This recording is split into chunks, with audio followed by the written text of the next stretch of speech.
우리가 수만 년 전에 있었던 고대 생물체들의 부산물들이 남아서 지금 이용하고 있는 게 바로 화석연료라고 얘기를 합니다. 죽어있던 동물들, 식물들을 꺼내가지고 우리의 힘으로 이용하게 됐던 게 지난 300년 동안 18세기부터 지금 21세기까지 인간의 산업혁명이라고 보시면 됩니다. 자, 그러면 인간은 그 막대한 문명의 힘을 바로 과거 수만 년 전에 생명의 에너지로부터 가져온 거거든요. 자, 여기까지 좋은데요. 그 땅 밑에서 수만 년 동안 잘 잠들어 있던 화석들을 깨어내서 우리의 힘으로 램프 속의 지니처럼 꺼내서 이용을 하니까 그게 부작용들을 발생을 시키게 돼요.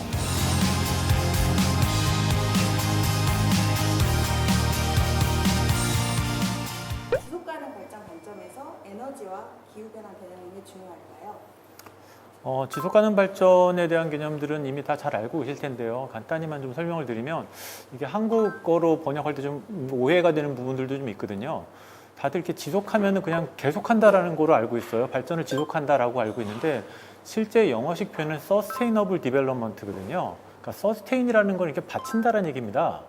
바치는 건데 인류가 계속 이제 발전해왔죠. 뭐 원시 시대부터 중세 시대, 고대 시대에 거쳐서 지금의 현대 사회까지 발전해왔는데 지금의 우리의 발전된 이 문명을 과연 지구가 떠받들 수 있는가, 감당할 수 있는가라는 개념이 지속가능 발전의 핵심입니다. 그래서 인류의 발전, 지금까지 너무나 훌륭하게, 멋지게 이런 첨단 사회를 살고 있는데 과연 이제 이 인류 문명을 지구가 버텨줄 수 있을까? 그런 회의를 갖게 됐고요. 이제 유엔에서 그러면 우리가 인간이 아무리 발전하더라도 지구라는 별을 떠날 수 없다면 지구가 감당할 수 있는 수준에서 발전해보자. 라는 게 바로 이제 Sustainable Development, 이제 감당할 수 있는 수준에서의 발전이라고 정의가 될 수 있습니다. 통상적으로 이제 지속 가능한 발전은 이제 주로 세 가지를 추구한다라고 얘기를 하는데요. 경제적 성장, 그렇죠? 발전해야겠죠. 그리고 사회적 형평성, 그리고 이제 환경 보전, 이 세 가지를 동시에 추구하는 게 이제 지속 가능 발전이라고 하고요. 에너지가 중요한 이유는 바로 그 발전하는 데 있어서 가장 필요한 동력이 바로 에너지이기 때문이죠. 과거 원시 시대 때 수렵 채집하고 뭐 농경하던 시대, 뭐 소나 말을 기르고 돼지로 농사짓던 시대에 머물러 있다면 지금같이 이런 현대적인 삶, 이렇게 동영상을 찍고 스마트폰으로 연결을 하고 전 세계가 같이 한류 문화를 공유하고 이런 것들은 불가능했겠죠. 자, 지금처럼 이런 발전을 하기 위해서 바로 필요한 것이 바로 동력이었고요. 자, 그러면 인류가 지금까지 잘 발전해왔지만 아직도 이제 미개발 상태인 나라들도 있고 우리 선진국들도 발전해야 되고 그때 필요한 동력으로서 힘으로서 에너지라는 게 중요할 수밖에 없다라고 할 수 있고요. 자, 두 번째는 그렇게 발전을 하는데 에너지라는 힘은 있는데 지구가 과연 감당할 수 있나라고 할 때 이제 지구적인 환경 문제들이 발생을 하고 있으면서 지구가 몸살을 앓고 있다라는 거죠. 자, 그러면 그때 지구가 아파하고 있는 여러 가지 증상들이 굉장히 많이 있거든요. 이제 국제 환경 문제라고 하는데 대표적인 것들 보면 멸종위기 종들, 이제 다양한 생물 종들이 사라져가고 있죠. 그리고 사막화, 몽고나 아프리카 지역에 있는 사막이 점점 넓어지게 되면서 인간이 살 수 없는 땅들이 늘어나고 있고요. 또 세계적으로 보게 되면 물 부족, 이런 것도 이제 심각한 인류의 생존에 위협이 되고 있죠. 저는 여러 가지 환경 문제들이 있는데 그 중에 지금 가장 심각한 환경 문제라고 보이는 게 바로 이제 기후변화라는 거고요. 지구의 얇은 층인, 대기층인 이것들이 급격히 변하면서 인간이 살 수 없는 곳으로 바뀌어 나가고 있다.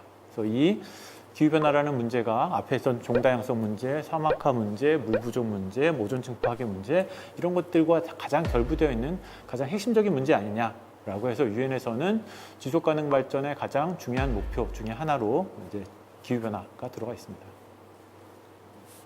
기후변화와 에너지는 어떤 상관관계가 있을까요? 네, 에너지와 기후변화의 관련성은 좀 역사를 조금 짚어봐야 될 것 같은데요. 에너지가 중요한 이유는 인류 발전에서 이제 획을 긋는 중요한 변화 지점들이 있는데요. 이제 그런 것들 이제 혁명적 변화라고 얘기를 하고 이제 흔히 알고 있는 산업혁명이라는 게 인간의 발전들이 이제 도약적으로 급격하게 진보했던 시점들을 혁명이라고 얘기를 하는데요. 첫 번째 1차 산업혁명은 18세기부터 19세기까지 이제 유럽에서 시작이 되었던 이제 누구나 알고 있는 증기기관, 제임스 와트의 증기기관을 통해서 이제 인간의 힘을 벗어나서 기계적인 힘에 의해서 생산이 가능한 때가 되었던 게 바로 이제 증기기관이죠. 인류가 이렇게 발전했던 1차 산업혁명의 동력이 바로 석탄이었죠. 석탄이라는 것이 없었더라면 1차 산업혁명이 가능하지 않았을 거예요. 두 번째 2차 산업혁명이 또 진행이 됩니다. 바로 1900년 이후에 20세기 들어서 석유에 기반한 2차 산업혁명이 벌어지게 되는데요. 증기기관하고는 좀 약간 다르게 돼요. 증기기관은 이제 외연기관이라고 하거든요. 엔진 바깥에서 연소가 이루어지고 그리고 이제 물을 끓여가지고 그 스팀을 이용해서 터빈을 움직이게 되죠. 자, 그게 증기기관 방식이었다면 반면에 석유에 기반한 2차 산업혁명은 내연기관이라고 얘기를 해요. 쉽게 우리 주변에서 흔히 볼 수 있는 자동차, 휘발유 자동차, 디젤 자동차 등이 전부 다 내연기관에 해당이 되는데요. 이때는 엔진 안에서 연소가 일어나요. 엔진 안에서 폭발이 벌어지고 그 폭발력에 인해서 피스톤이 움직이게 되면서 자동차가 움직이게 되죠. 지금 우리 사회가 자동차가 없었다면 지금 같은 도시 구조가 되지 않았겠죠. 지금의 현대는 바로 2차 산업혁명, 석유에 기반해서 디젤, 휘발유, 가솔린 등등을 이용해서 움직이게 됐던 것들, 그게 급격한 인류의 사회와 도시의 구조와 이런 것들을 이제 바꿔놓는 혁명적인 변화였다라고 얘기를 합니다. 자, 그러면 이제 자동차는 누구나 다 이제 이용하는 시대로 바뀌었죠. 이제 미국은 자동차 없으면 뭐 우유 하나 못 사는 나라의 구조를 갖추고 있고요. 자, 한국도 80년대까지만 해도 자동차 보급률이 이렇게 높지 않았어요. 그렇지만 뭐 예를 들면 뭐 골목에 10가구 중에 한 대 정도 가지고 있는 게 자동차였는데 지금은 아파트 가보면 가구당 한 대 기본이죠. 웬만한 큰 아파트들은 가구당 1.5대 내지 2대 정도 설계해서 주차장 설계를 하게 되거든요. 지금 이제 자동차라는 것이 현대사회에서 그냥 너무나 익숙한 구조의 2차 산업혁명까지 진행이 됐습니다. 자, 그러면 18세기의 산업혁명 그리고 20세기의 2차 산업혁명이 있었는데요. 이 두 차례의 산업혁명 덕분에 지금 인류는 이렇게 비약적인 발전을 해왔는데 자, 그로 인한 부작용이 바로 석탄과 석유는 화석연료라고 하고요. 자, 우리가 화석연료라고 하는 이유는 바로 고대 중생대 때 살았던 뭐 공룡이나 뭐 무슨 고사리나 뭐 미생물들이나 플랑크톤이나 이런 고대 생물들이 땅속 밑에 가라앉았다가 그것들이 압력을 받으면서 변성이 되고 지금 딱딱하게 뭉치면 석탄이 되고 그리고 액체 상태로 바뀌게 되면은 석유가 되고 기체 상태로 남게 되면 천연가스, 도시가스라고 불리는 것들로 변형이 되게 되거든요.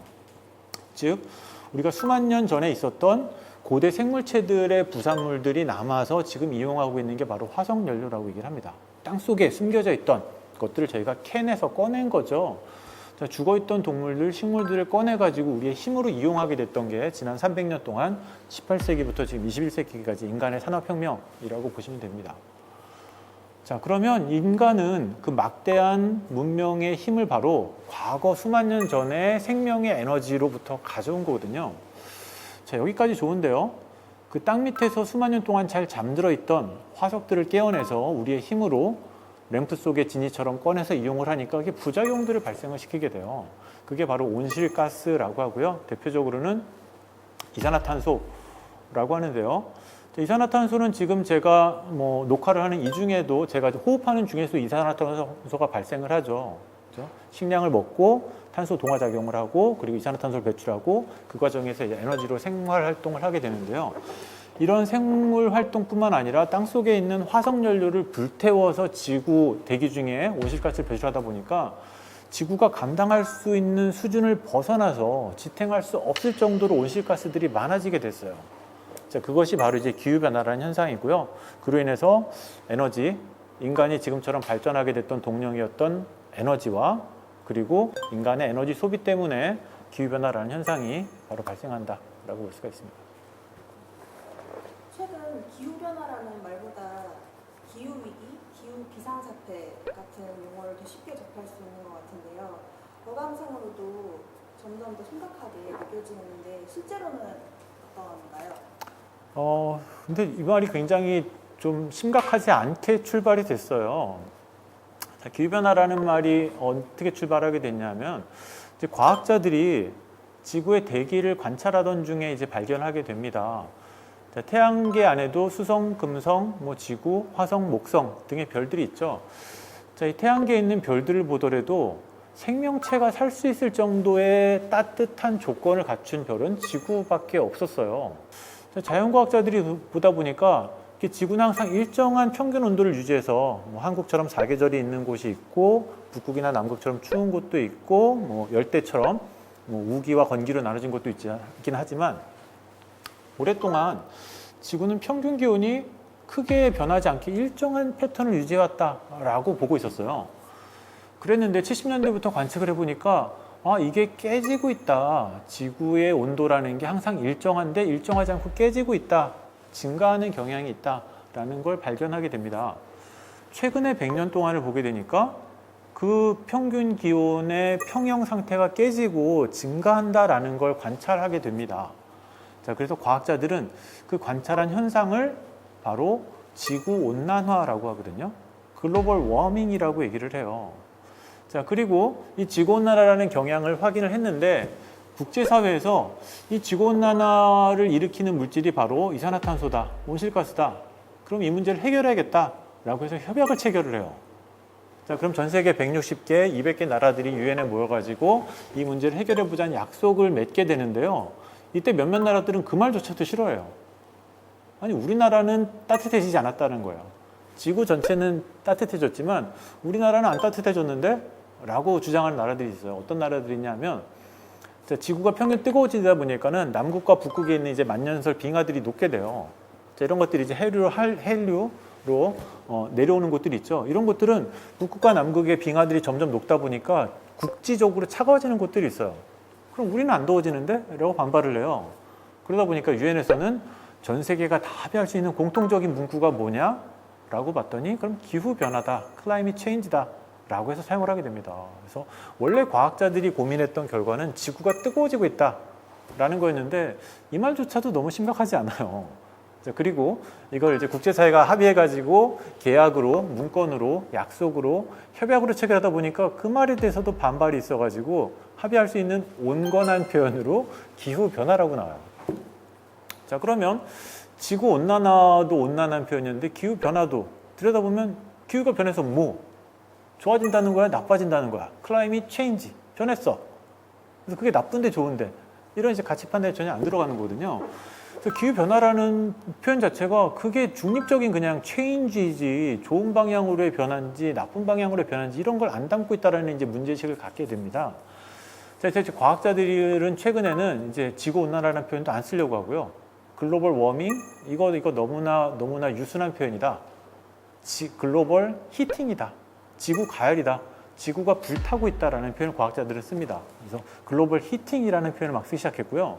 기후 변화 같은 경우에도 기후 변화 뭐 좋은 거야 나쁜 거야? 나쁘다는 인상을 줘야 된다라고 해서 기후 위기다. 지금은 인간이 생물종이 살 수 없는 이머전시 상황이다.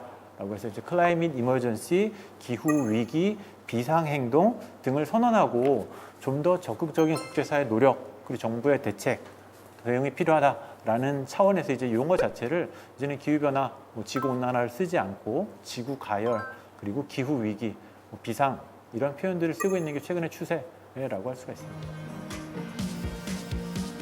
한국도 이런 재생 가능한 에너지를 촉진시키기 위해서 2000년부터 신재생 에너지 이용 및 보급 촉진에 관한 법률을 만들어서 다양하게 활성화시키려고 지원을 많이 해왔어요. 자, 그랬는데 여태까지 안 된 이유가 뭐냐? 2000년 되면 벌써 20년이 됐죠. 10년이면 강산이 2번이 바뀌어야 되는데요. 태양광 풍력으로 강산이 2번 바뀌어야 되는데 별로 바뀌지 않았죠. 자, 그 이유가 뭐냐? 정권마다 이유가 좀 다른데요. 2000년대부터 재생 에너지를 촉진하기 위한 법률적 근거를 가지고 지원을 하게 됩니다. 자, 그리고 2003년부터 2007년까지 노무현 정부가 노무현 정부 때 실책을 하게 됩니다.